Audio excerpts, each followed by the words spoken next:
Hello? Yes. Yes. Okay. Moving on from that. You can hear me. So hello everybody. We are gonna do some palette knife watercolor today. So me personally, I'm excited about it. And I hope you are too. You can't hear me? You can't hear me? What? Looks like you can hear me. Can anybody hear me? And anybody hear me? Okay, I'm gonna go on. Okay, I'm being heard. Okay, so let's just jump right into it. I don't have a lot to chat about today, strangely. So let's go over here. Whoop. There we go. Okay, so let me show you what I've got. I'm sorry, my chair is noisy. This used to be a parking garage, so I'm rolling around in parking stalls. Office chairs are not meant for garage floors, but anyway. So this is just a normal piece of watercolor paper, 9 by 12, 140 pounds. Nothing fancy, I just tore it out of the book. I have my Daniel Smiths, more Daniel Smiths. I have my Dr. P.H. Martins, and I have, I've got my Winsor Newtons somewhere, but I don't really use them. I have 2 palette knives. Now, a lot of times I do like to use a palette knife that's got a sharp, pointy end, but not for this technique. So I don't have that one over here. But yeah, sometimes I like a sharp, pointy one. It doesn't matter what kind you're using, but for this technique, I would use the ones that have the rounded ends, because the sharper the point, the more you're going to gouge the paper. And with this technique, we want to be really gentle and not gouge it. So that's why I'm using the rounded end palette knives. I do have my 5/8 inch filbert, but it's just for mixing the paint. At no point will I put this brush on the canvas. A spray bottle, 2 jars of water, which you can't see. I have 2 jars of water, and a pencil just in case. So, all right, guys. So because I'm going to be turned painting, if you need my attention and I'm not giving it to you, please wait until you see me turn toward the computer and then put it in all caps, and I will do my best to get to your questions. Okay, so let's go ahead and get started. I am going to start with some yellow. Actually, no, I got to prep my paper. Like, I feel on one hand like I'm really on top of it because I'm just like, let's just jump right in. But then on the other hand, I'm like, my head doesn't feel like it's totally screwed on straight, so I feel kind of out of it too. I'm just going to take some water and just spray the surface. I'm not going to brush it in. I'm going to brush off cat hair though. Come on. Mr. Moon. Mr. Moon's not even here. Where's our cat hair? Okay, a brush touched my paper to get a cat hair off. Okay. I'm just going to spray it a little bit. See how it starts curling. And I'm going to spray the back. I'm not trying to soak it completely. I just like the paper to be kind of unpredictably wet. So sometimes I'll put paint down in a wet spot and sometimes I won't. And I don't even know until I do it. And there's another cat hair. That Mr. Moon. It's like cat hair magic, man. Come on. You can't get it off. Alright. Oh, and paper towels. You should always have paper towels when you're painting with watercolor. Okay. I am going to take some yellow. What yellow Azo. It's the Daniel Smith Azo yellow. I'm just gonna take a tiny little bit of it. And I cleaned off my palette just for you guys. Isn't that nice? Just mix it right there. I'm gonna pick a little bit of it up with my brush. I'm gonna take my larger palette knife and just kind of put some on there. Now the important thing is you wanna use your knife flat, perfectly flat. Don't rock it up onto the edge because you'll scrape. So just flat, the whole surface touching. And just smear it around. If the paper is dry, you're gonna get texture. See, you can't tell too much, you'll see in a little bit. But if you take your water, dip your knife in, bring it out, you can break up any hard lines and smooth out if you don't like that. I'm just gonna lightly put a little bit of yellow. We're gonna do some clouds. I don't know if you're surprised by that, but we're gonna do some clouds. All right, a little bit more yellow. And let's add it right here. There's still cat hair on this paper. Just some water.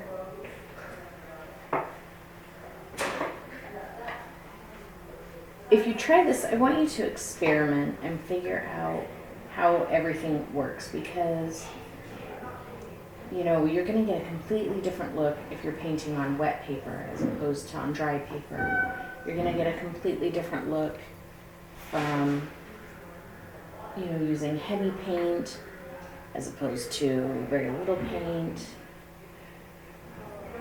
There's lots of different textures and looks that you can get. Just a little brighter yellow there.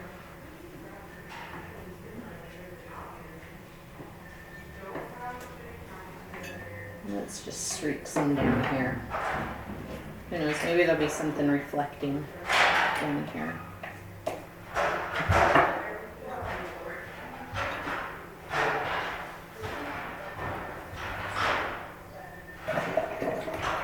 All right, let's keep working in I want to work really light and then work up to really bold. So I've got some cobalt blue here. This is actually the Dr. P.H. Martin Cobalt, simply because I don't have a color like this in my Daniel Smith. So I'm just going to pull a little bit of it out because it's really bold and I don't want a super dark color. And I just put a little smear on there. Can you see? It's really not a ton, and it's really, really watered down. Now you can kind of see that texture that I was talking about. So just pick up some water, and you can blur it out. I am going to be careful not to blend that too much with the yellow.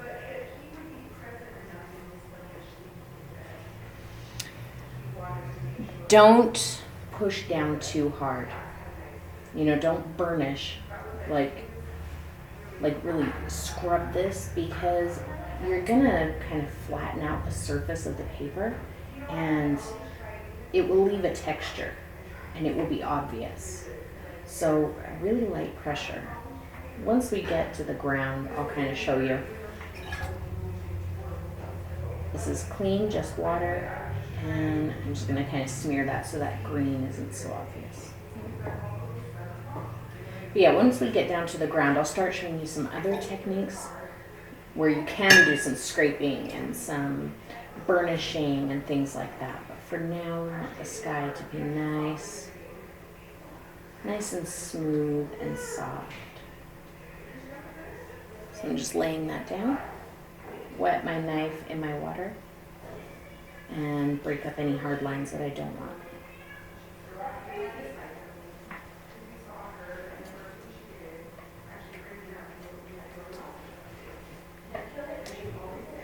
Let's get just a little more of that blue. Can you see that over here? No, you can't. There. I'm just getting a little bit more. And I'm going to bit of that down here. Like I said, maybe something will be reflecting, maybe not, maybe this will all be covered up. Just water, just picked up some water.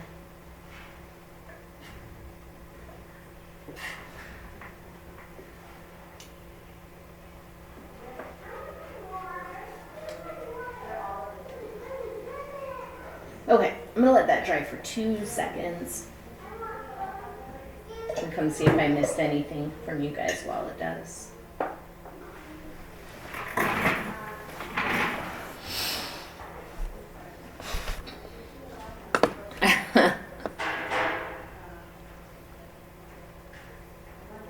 Welcome, Lindsay, and everyone else I missed. I know I missed, like, everybody today.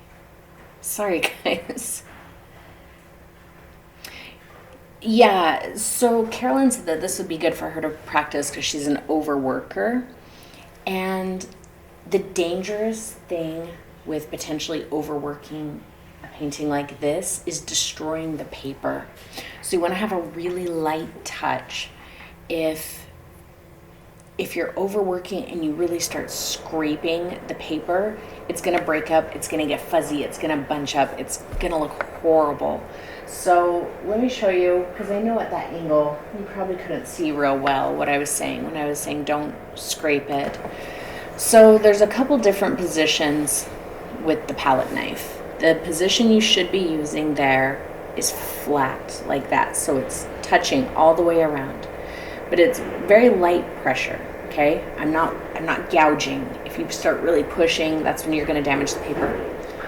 I'm also not doing this. See how that's rocked up? That's gonna scrape the paper. It's gonna break up the fibers. It's gonna force paint down into it and give you a darker look with maybe a little texture, which is fine, and I am gonna use that, but not in the sky, not right now. Another thing you can do, it's actually pretty easy to draw nice thin lines with a palette knife, with watercolor. You know, you just get up on the tip of the knife, and it's no gouging. Can you see it's not digging into my hand at all? That's about the texture that we're going to use when we start doing that. You can do the scraping. Like I said, that's going to give you hard edge lines. So like if you're trying to do rocks on the ground, some scrapes like that in a few different angles is going to give you the idea of rocks, and we will probably end up doing that. You can do a little bit of scraping. You want to kind of practice on your hand. You don't want it to be so much that it hurts. You just want to be able to feel it. That's the same pressure you're going to use to scratch on paper, and that'll give you the idea of like grasses or just fun little textures. So let's jump back over. This is dried out just a little bit. I'm gonna go to my smaller knife, and I've already got some paint mixed up there. I've got ultramarine right here, this purple. It's ultramarine mixed with quinacridone. And I'm just gonna throw a little extra water in it. I'm gonna put a little bit more blue in there.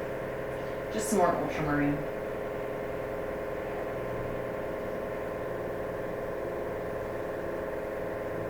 All right.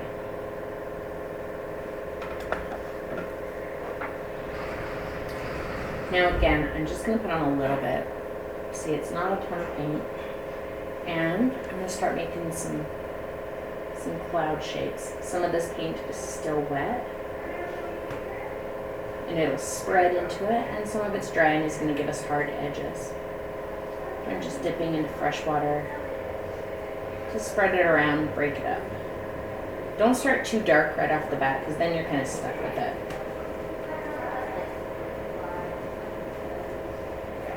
Paper towels are good to keep nearby, because if you get a color you don't like, or it's too much, or spread in a place you don't want it, you can just daub it up with a paper towel.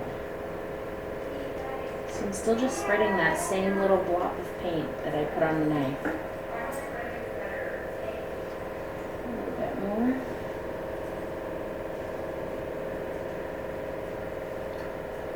Clean water. Light pressure, barely touching. The water will follow wherever the palette knife goes, as long as the palette knife's wet. Just pick up a little bit of that and move it up here.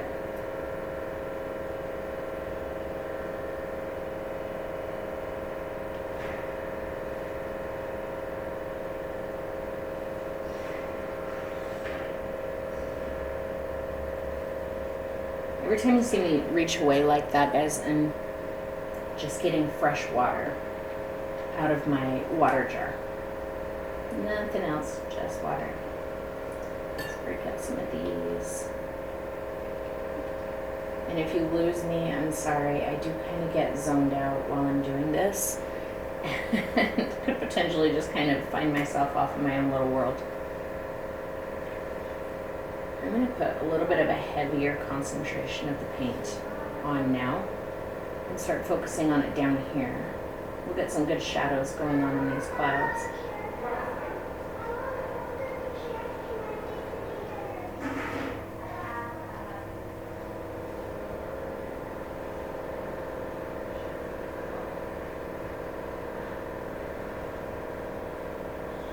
Break that up just a bit, but I'm not breaking everything up. See how I've got hard lines and then soft lines.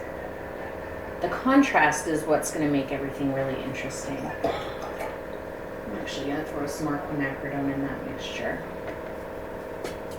Get it more purpley.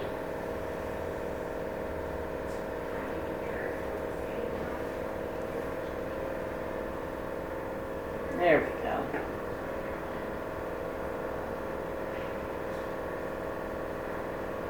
I'm kind of bouncing as I move around, so I'm not just smoothly, you know, you can do that. But I find if I bounce it, it leaves little pools and interesting little broken textures.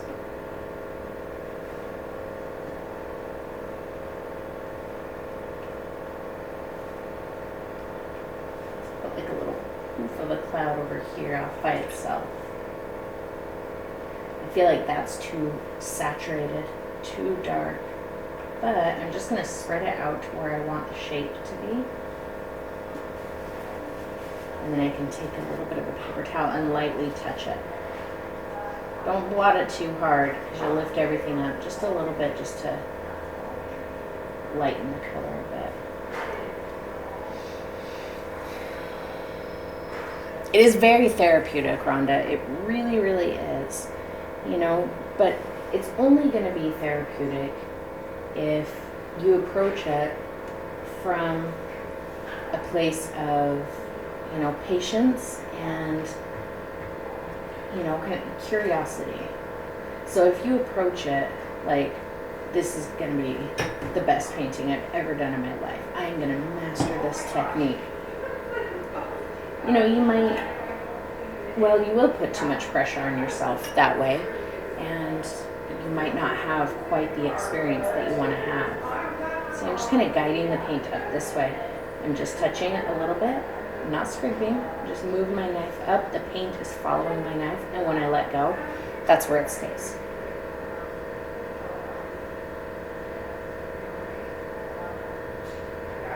Yeah. I'm liking how this is looking so far.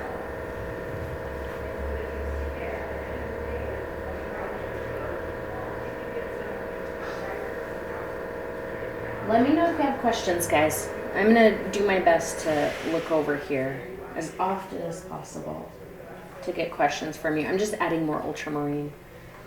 Get more of an indigo color. Fairly heavy.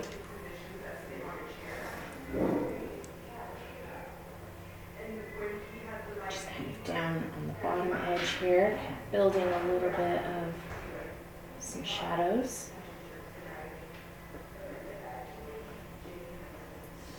Touch it in there, see, like flat, and pull it up. It just leaves a little texture. I just want to break this up a bit.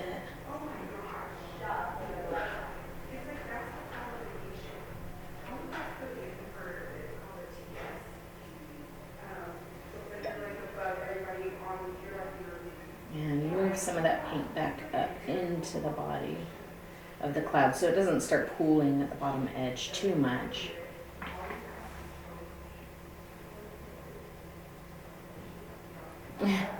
Yeah, Lindsay, I think I'm going to do just kind of a landscape because I wanted to do clouds. That was really what I wanted to do. And, you know, I mean, I guess you could do clouds with a still life or something. That could be interesting. Just adding a bit more of this darker blue color in there. I'm just going to drip some water in. I like how it kind of forces the paint away. Alright. Let's let that dry for a minute. Then I wash off my brush. And yeah, you think that it looks like there's some mountains in there? Yeah, a little bit. Gretchen, I love that. Yeah, just kind of watching the paint move on the paper rather than having any kind of an idea is a perfect thing to do. All right, let's mix up a brown color. I think I'm gonna take, I don't know. I don't even know what color that is. What is that? Pymonite. This is the Daniel Smith Pymonite. It's kind of a red. It's a really rich color. I like this color a lot. And I think I'll just mix it right there. Yeah. A little more water. I think I'm going to throw a hint of ultramarine in there just to kind of gray it down a little. Okay.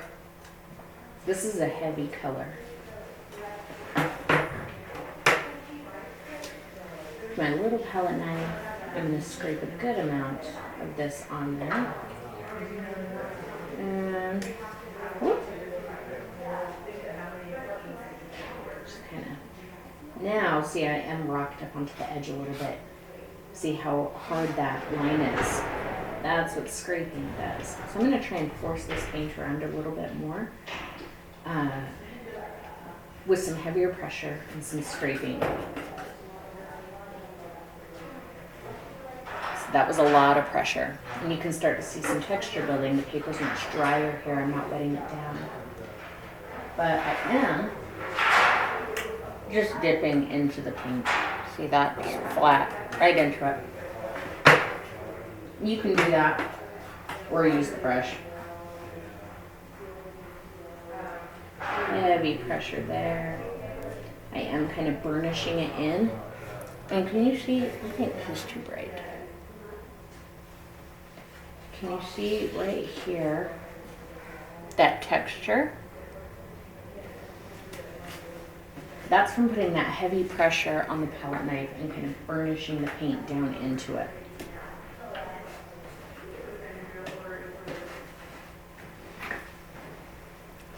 Oh, Mickey, are you asking questions? Sometimes let me look here and see if I can see anything. Sometimes YouTube will do things like that. Yeah, I don't see any questions from you. So please, guys, if you're asking questions and nobody's responding to you, it is YouTube. I promise. Hang on. I think we had a question that I missed.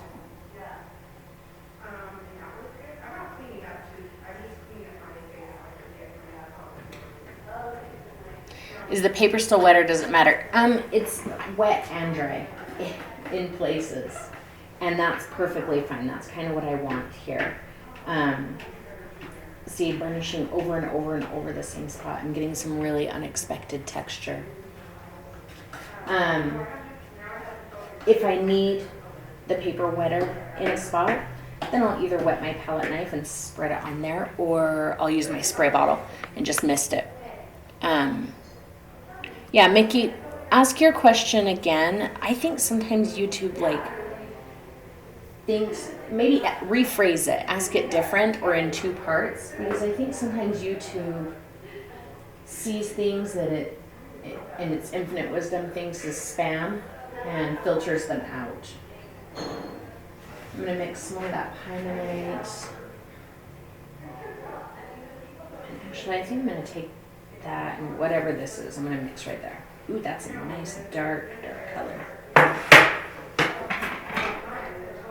I'm going to put as much paint as I can on my knife this time.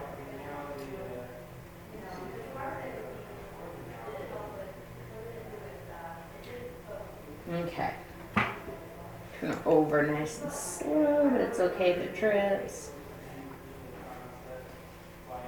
And I'm using lighter pressure now, just because I'll get different texture. A little water to break up that line at the bottom.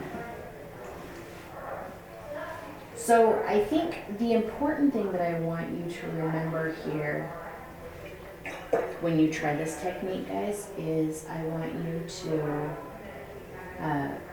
practice using hard lines and soft lines.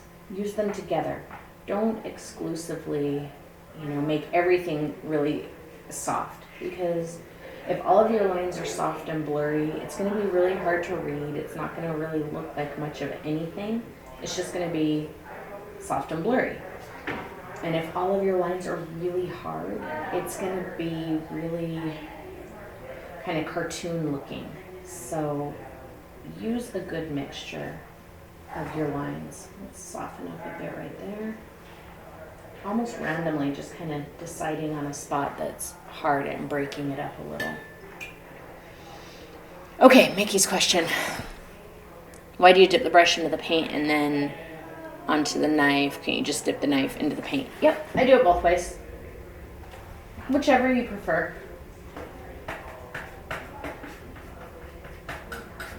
If I'm trying to just use little bits of paint, then I don't want to dip it into the paint on my palette because I'll pick up too much.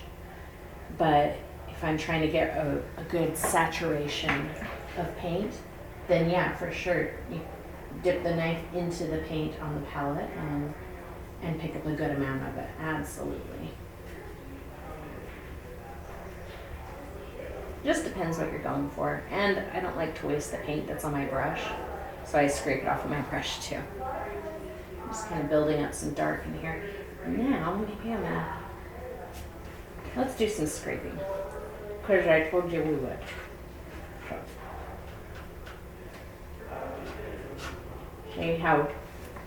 See how that moves the paint around?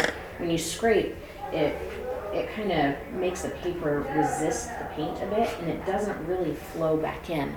See those hard lines? So that can kind of look like rocks or just texture on the ground, but you don't want to go over it too many times, because every time you go over it, you break the surface of the paper a little bit more, and eventually it will just lose its shape and look puffy and weird. So just building a little texture in there. That's good for now. I make everything look so easy. Carol, it's just confidence, man. That's all it is. I'm gonna let that dry for just a second. Why do my nails look so good? I don't know. But thanks. Hello, Barbara. Oh my gosh, you guys. Cat hair in my face again. Let's work on the sky again for a minute. Let's get some dark shadows that kind of reflect the ground. Get a little bit of that pine and a little bit of yellow ochre.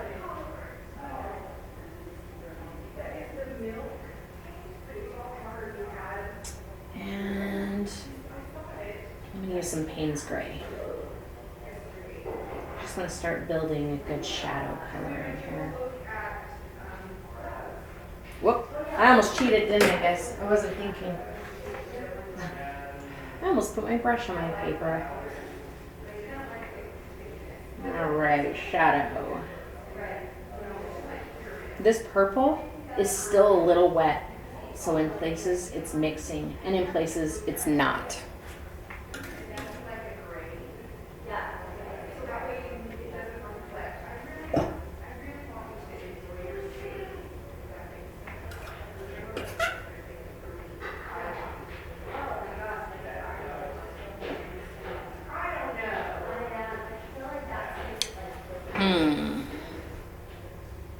I know.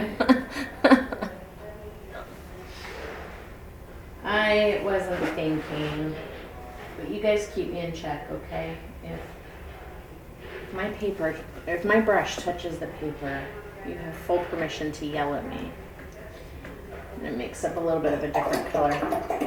That Pymonite still, I'm gonna use, you guys don't have this color in Daniel Smith. Which one is it? Quinacridone Gold. You immediately have to stop what you're doing and go buy it. I'll show you. So there's the Quinacridone Gold on its own. It's so awesome. Just throw it in here and it just kind of makes everything pop. Just makes that color really pop. Nice and bright. And now I'm gonna just use the tip of the knife and just let the paint drop in there.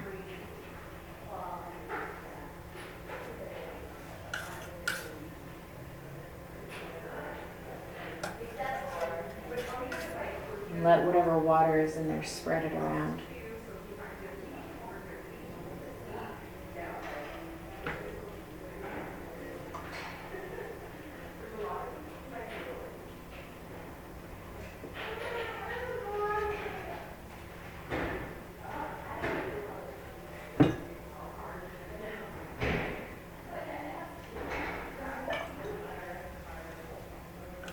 Let's get a bit more of this purple up here.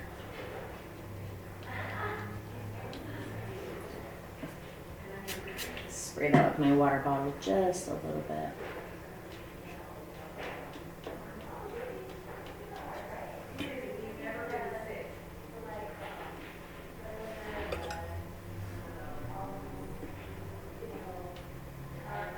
I think I lost my clouds. What do you think?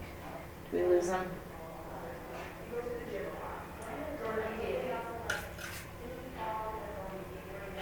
I think the shape might have gotten away from me. Let's introduce some of that color, that brown that I put in the clouds, onto the ground, because the clouds are a reflection, or a lot of the colors in clouds are reflections of what's on the ground.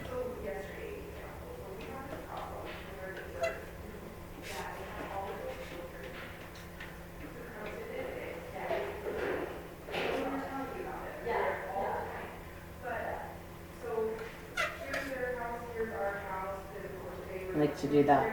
Just let it drip into the wet paint and move around however it's going to.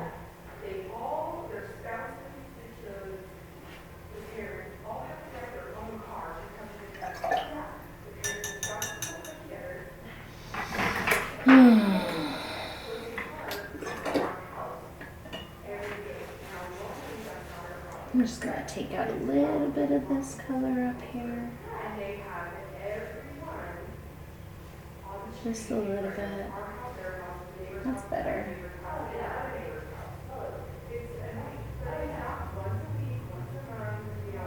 I'll let that dry for a second and then we'll add a little bit more purple in there. Okay, let's let that sit for a minute.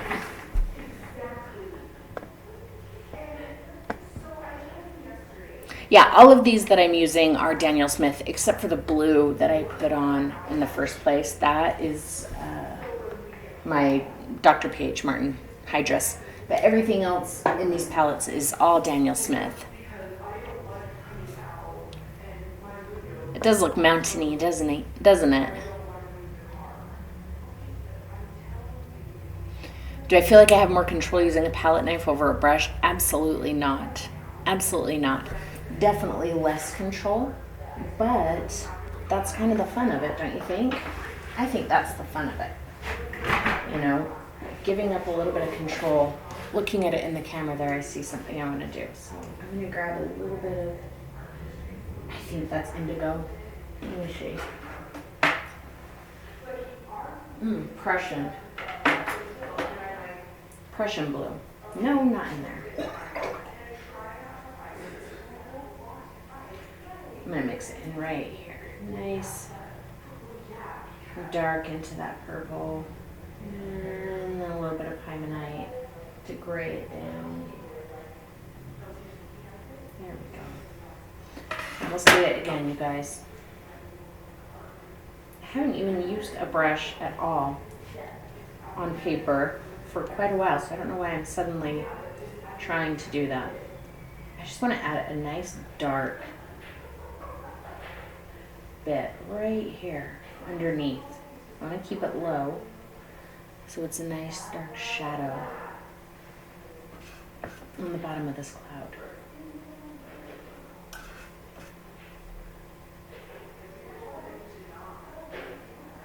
Drip it in there a little. Just nudge it back down. A little bit right in here.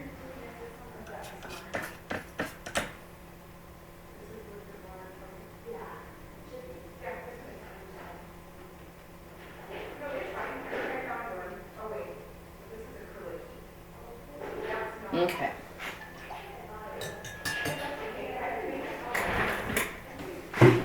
Oops. Sorry, guys. How did I discover this technique? I didn't. I just started doing it. I've used palette knives with watercolor quite a lot. Not an entire painting like this. But you guys know that this month, well, in the last couple of months anyway, I haven't been using brushes a lot.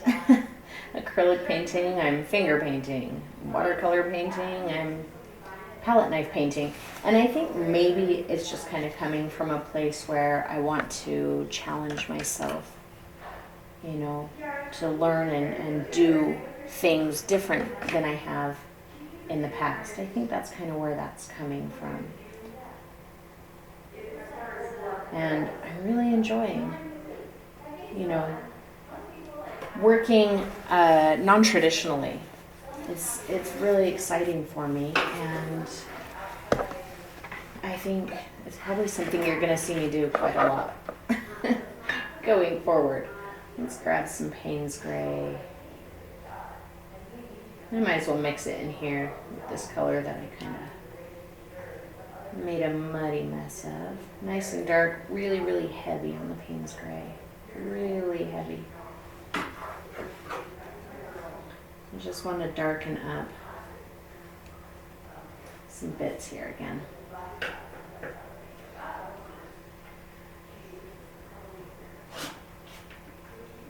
Nice and dark there.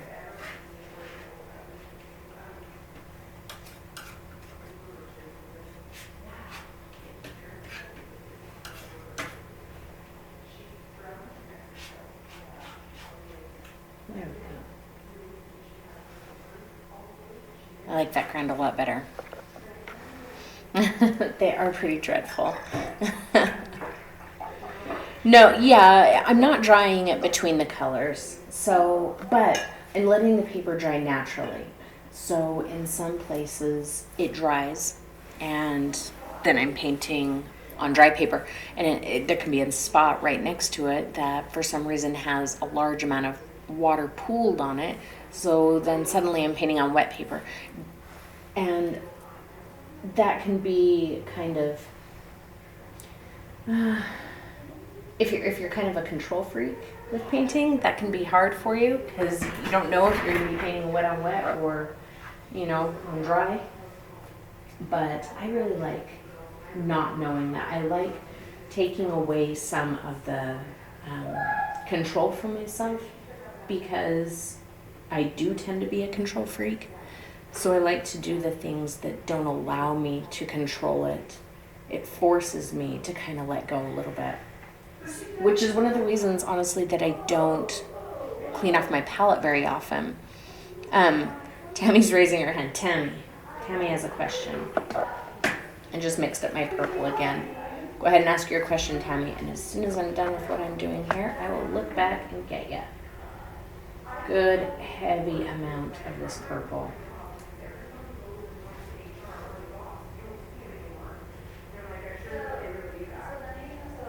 Yeah. I'm gonna let that have a hard line there. I'm gonna pull it this way a little.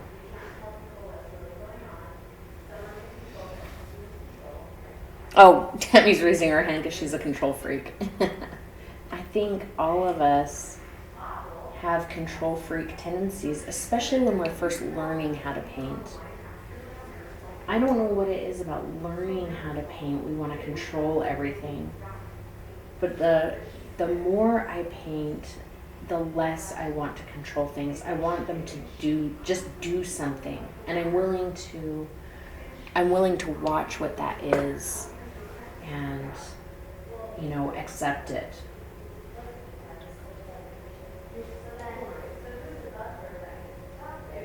Just nudging that dark purple in there. And we're getting some really complex colors and shadows in our clouds. Have you ever seen a cloudy sky that looks bruised? That's exactly what I was going for in here. I want one of those skies that just looks like a big angry bruise. Just a little bit more of that dark purple over here. I'm gonna have to mix it some more.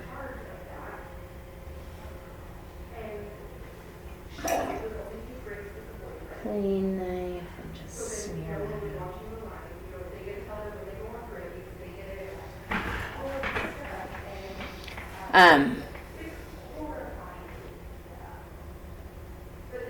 Thank you. It is quite dramatic, isn't it?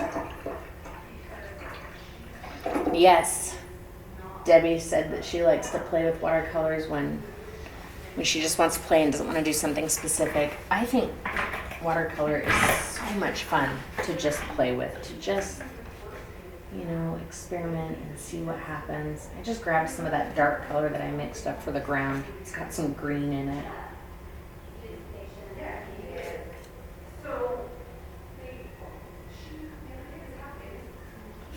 Let's just force some of that paint down a little, but I don't want to scrape it with my knife. What should we do on the ground? I like the texture on the ground, but it's really kind of lifeless color-wise. Does it look similar to my finger paintings? Yes. I think that might be kind of what I was going for, was finding a way to have a very similar experience and a very similar, sorry guys, this table's so wobbly, a very similar outcome with watercolor as with my finger painting. So I think that that's kind of where some of this came from. I have an idea. Let's just put a little pop of a bright green in the ground. I've already got some, muddy greens mixed up here. That's not quite muddy enough. I don't want it that bright. Let's take some of that and throw it over here. Yeah, that'll be good. But yeah, so back to the whole control freak thing. That's why I don't clean off my palette very often, because that forces me to, I can't micromanage my colors. I can't just, choose very specifically what kind of colors I'm going to have. I can, give it an idea of a color to make, but then it's going to mix in with a bunch of other colors, and I get what I get, and I can't make it again. So just a little bit of that. Let's start smearing it in. A little fresh water.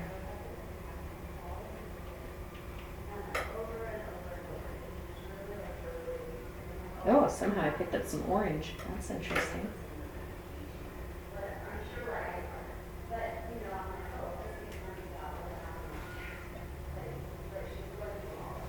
I think that's good. What do you guys think? It's really simple, but it was, off the top of my head and just showing you some techniques, but I like it, and I really love these techniques, and it's something I want to do more of, and I think you guys can plan on seeing more of it. But if you guys think that you'd like a little bit more of an in-depth thing on this, let me know. Maybe I'll make like a full, like an actual tutorial. I'm just kind of picking up other colors that are on my palette and sticking them in here. What time is it? 4:47. We can do another quick one if you want, or if you have questions, we can do like some little Q&A demo stuff. What do you think? Gretchen liked the finger painting. Awesome. Awesome, Carolyn. I can't wait to see what you do. I think, more than just, like showing you this image, which is fun and it's got its, cool dramatic elements to it, but ultimately the painting itself is, it's not terribly exciting. But what I wanted you to get out of it more than anything else is seeing how to use materials that you've probably used in ways that you probably haven't used them. And, I really want to kind of get you thinking about things in new ways. Can you finger paint with watercolor? Yeah, I imagine you can. The couple of times that I've thought, oh, I'll just blend that with my finger. Not good.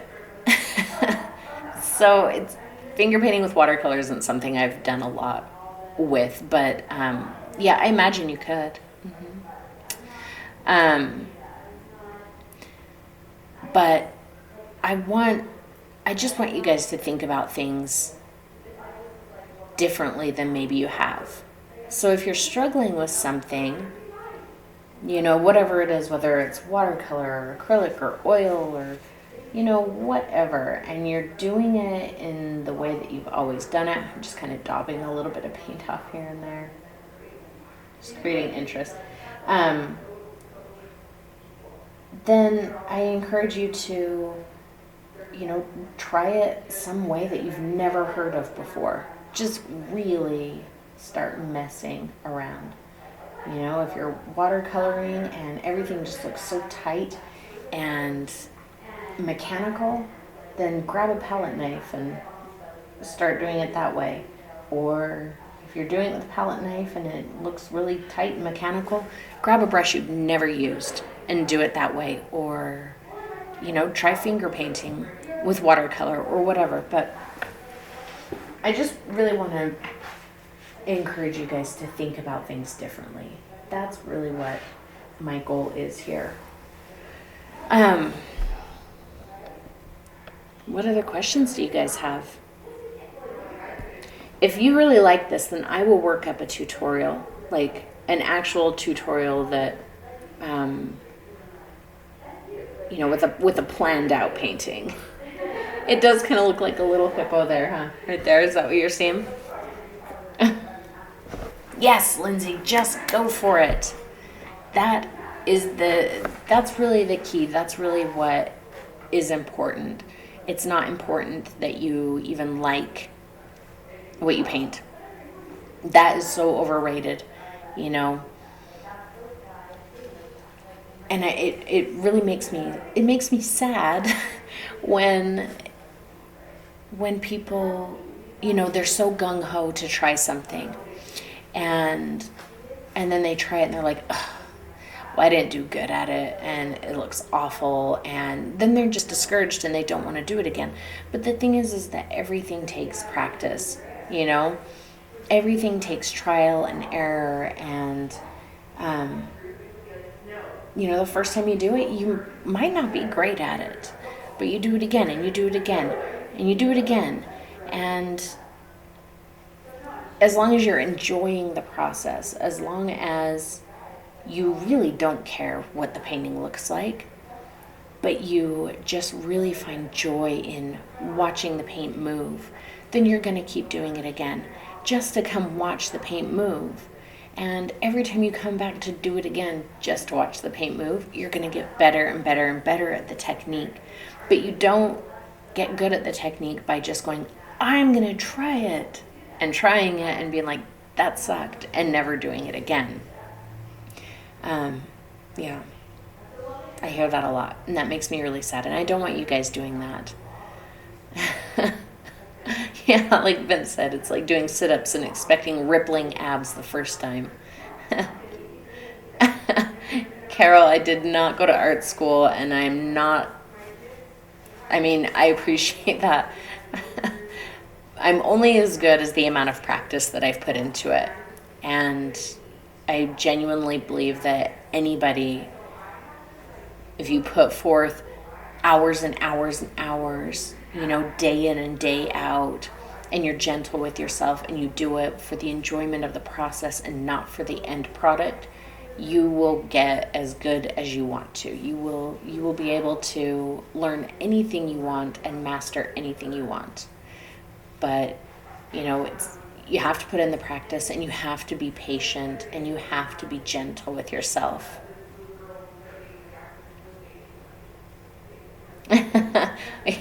I went kind of from a mini rant to a major rant, didn't it?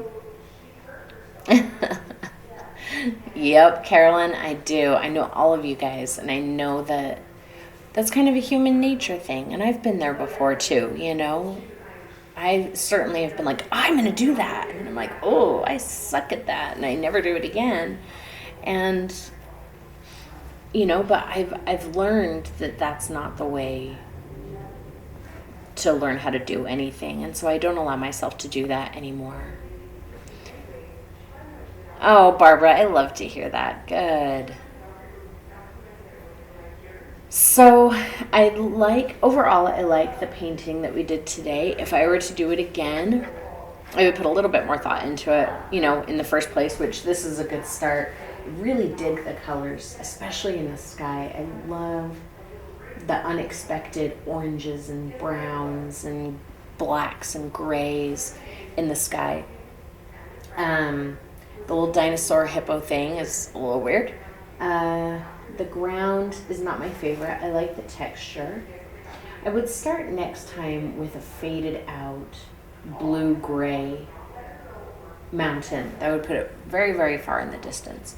And then maybe work on building some very specific structures in the foreground rather than, just kind of the scrapey bits, which I really like, but I think it just needs a little bit more going on in there rather than just the little scrapey bits.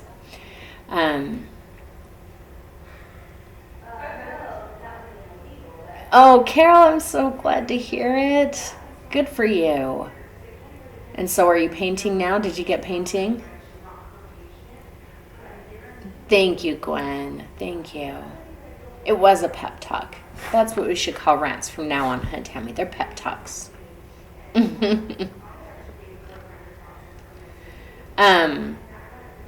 A quick reminder, I know there's at least a couple people in here today who are new to our group, and so I want to say hello and thank you and welcome, and we're super excited to get to know you. I post it once a month at the beginning of the month, but do make sure you go to the Patreon page and scroll down until you see a post that says something about like discount code and updates. It'll have your discount code for my shop, so you can get your 10% off on all of everything that's in my shop. And it will tell you how to download and get set up into our Discord community so that you can come in there and chat. There's always somebody to chat with. You can share the paintings that you're doing and all kinds of stuff. So do make sure you do that, and because we'd love to hang out with you in Discord, and yeah, we have a good time over there. Good, Carol. I can't wait to see what you're painting. So get over into Discord and share it. Does anybody have anything else you want to talk about or ask about? And if not, then I'll let you go. Shirley, I understand that. So if you're not in chat, if you're not watching chat, Shirley says she thinks she's too hard on herself.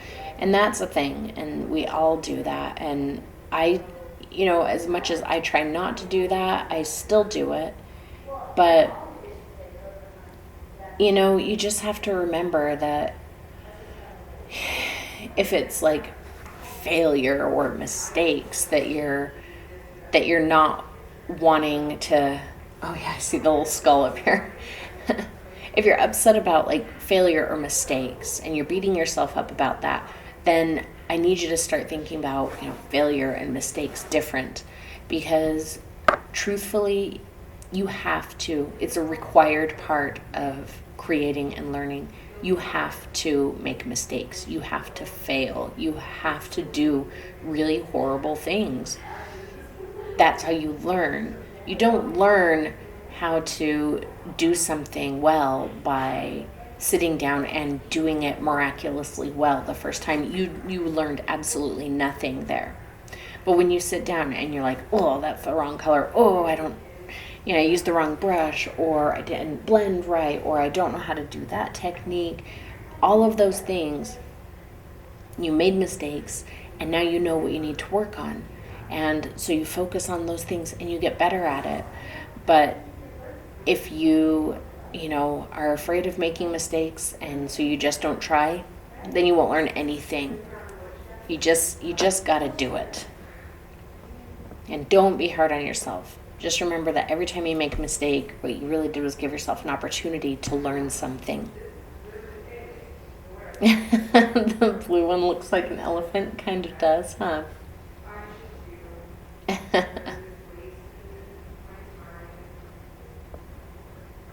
Oh, yeah. If you have critical people around you, that can be really hard. So, my rule is, if somebody's critical, I don't show them. Um, if somebody's critical of your work, don't show them. You don't have to put yourself in that position. And if they happen to see it and they say something mean, then explain to them how that makes you feel, and ask them to be supportive, or at least not say anything if they don't have anything nice to say, because that's really damaging and that's not good for you. Yeah, Tammy says, I say things about my own paintings I would never say about someone else's. That's a good thing to think about too, is when you want to say something horrible about your painting, instead, I want you to picture your best friend or your child or your spouse or someone you don't know but you think is a really nice person, and pretend it's their painting. What would you say to them? Would you say the horrible thing that you were about to say to yourself? You probably wouldn't. And if you would, then you have other issues that you should probably deal with. Don't say mean things to yourself or to anyone else.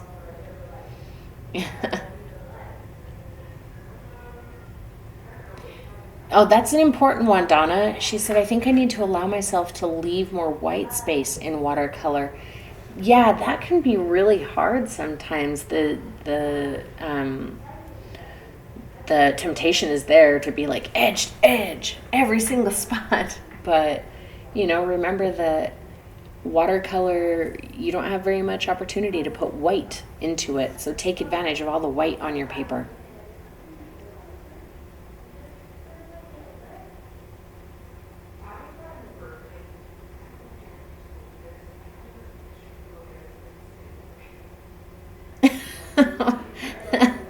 Tammy's covered in glitter from painting a unicorn disguise for a turkey. What? I have to see that, Tammy.